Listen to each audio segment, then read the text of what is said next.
my truck. Oh, and it feels so good. Having to get used to it again a little bit, you know, because it's an older truck. And I was just in a new truck. You know, the transmission, I have to say, the transmission in that other truck shifts a whole lot smoother. But it won't take no time to get the hang of it again. Boy, did I come unloose on Cummins.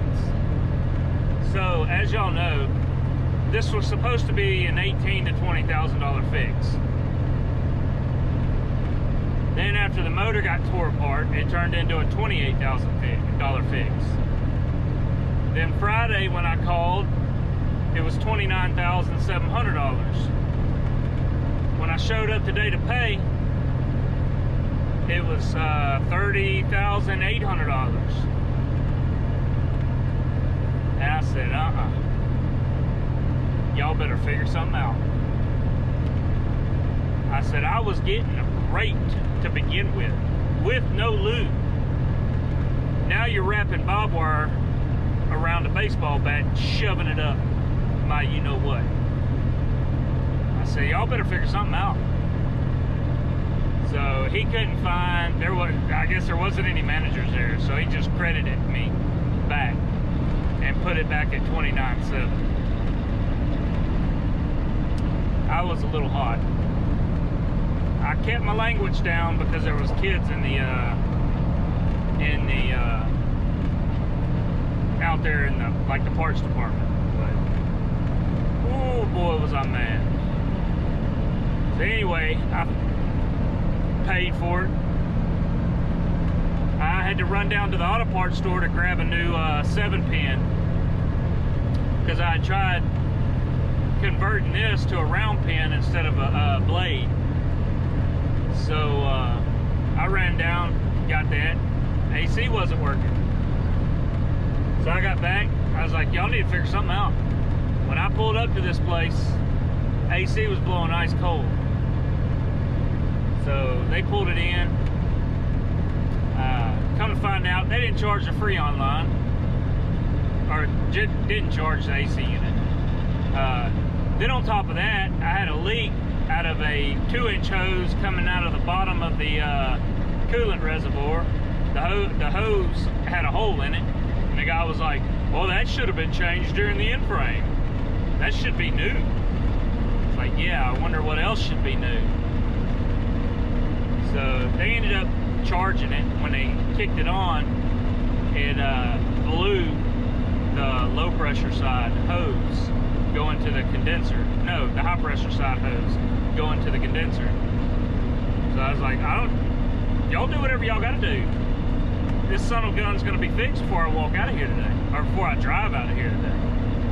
So they ended up, they didn't have one, so they had to call Freightliner and then have someone go down and drive down to get Freightliner to get the hose going from the compressor to the condenser. So yeah, they got it fixed. It's working right now. I do have to say one thing: the jakes on this truck is way better, way louder too. But anyway, yeah, got her fixed. So I'm headed to start dropping these loads. I got, I think, 5 stops: Brownstown, Indiana; Carrollton, Kentucky; Lawrenceburg, Kentucky; Clarksville, Tennessee; and then finish up in Memphis. And then I don't know yet if I'm going to, I'm either gonna drive this truck to Louisiana. That's what I want to do, because it's only 5 hours away compared to 8 hours back up to Cummins. But I'll either drive this to Louisiana, catch a flight back up to Cincinnati to grab the other truck, or I'll drive this back to Cincinnati, grab the other truck, finish up with it, and then fly back up here and get my truck again. I don't know, we'll see. But, yep, she's back.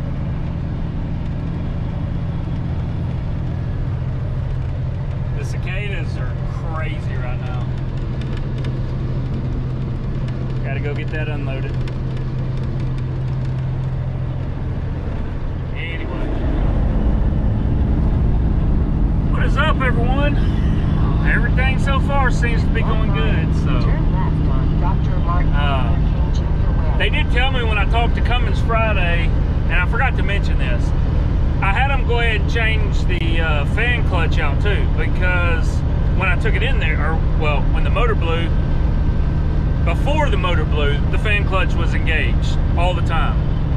So last Friday, when I talked to the shop foreman, shop manager, whatever he is, he said that they couldn't figure out. They put a new fan clutch on it, and they couldn't figure out what was going on, because I only had 7 volts going to my switch on the dash, and that the fan clutch was still engaged 100%.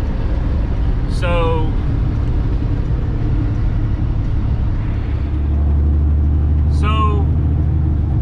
I told him, don't worry about it.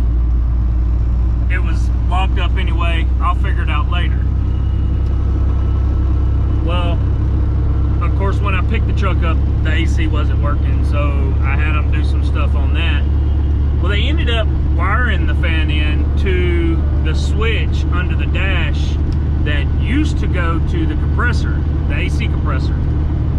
So basically, whenever you wanted AC, you had to flip that switch on, and it ran the compressor. Now they have it hooked up to the high side, low side little solenoids. So anyway, like I said, I told him don't worry about it. I'll run it with the fan clutch on. It's summertime. It's not going to hurt the motor. I'll have it figured out by winter. This past winter, all I did was basically go to Walmart, buy some science project, the science fair project board, and taped it across the front to restrict airflow, and that kept my temp up about 180 when it was like 25-30 degrees outside. But so anyway, today I'm driving. I thought I had the fan on, but it was off. When I stopped to get air in my tire, it was I think the front driver tire needed just a little bit, so I stopped to put air in it, and while I was putting air in it, I felt hot air start blowing over the top of me, and then it quit. So I raised the hood and noticed that the fan was off. So, which I'd been kind of playing with it earlier this morning just to see if it would keep the temp regulated, and yeah, it never really got above like 180, 185 with the fan on or off that I could tell. So, but yeah, come to find out, the fan works. It kicks on, cools the motor down, and goes back off. So everything seems to be working okay. Right now I am driving about, I don't have to deliver this other load till in the morning, so kind of driving about 25 miles out of the way, because I can get diesel from a truck stop in Hopkinsville, Kentucky for $2.80 a gallon. And where my delivery is, everything down there is like $3.30, $3.40 a gallon. So yeah, spending about $4 or $5 extra to save probably $40. Anyway, I should have this stuff unloaded tomorrow.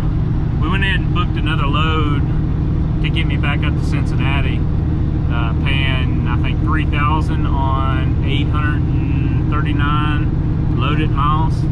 It's a 75 mile deadhead, and then I'll probably have about 125 miles deadhead over to Cincinnati. So, and then yeah, we'll get back in that, drop this truck off, get back in the other one, and then finish up with that truck. I should be back up to Cincinnati next week. Probably, I'm hoping Monday or Tuesday to pick this truck up, and then I got to get home. It is time to sign papers, so turn left. We will holler at y'all later. What's up, everybody? We got unloaded. As you can see, there is nothing on the trailer. So we were headed down to Clarksdale, Mississippi now, pick up a 20,000 pound load and take it back up north to get me close to Cincinnati so I can drop this truck back off. But so I got the new Raycon from the broker that I was using with that load, or was using me. But I'd say I'm impressed. You know, I was expecting a pretty big hit, because I did have her load on my trailer for 3.5 weeks, 3 weeks, and the original Raycon was $3,800. I got the new Raycon. She said earlier today, she said she'd get it out to me today. Opened it up, scrolled down, just waiting to see, you know. I'm barely gonna maybe break even, is what I was thinking, but she only knocked $300 off, so knocked it down to $3,500 on 8. I don't remember exactly how many miles. I'd have to look back through the original video when I posted this, but I want to say it was like 880 something, if my memory serves me correct. So I'm still not complaining. Not complaining at all. Y'all like this new hat? The $30,000 hat? Now this hat probably cost me about $11,000. I'm gonna do something special with it later on. Y'all might get a kick out of it.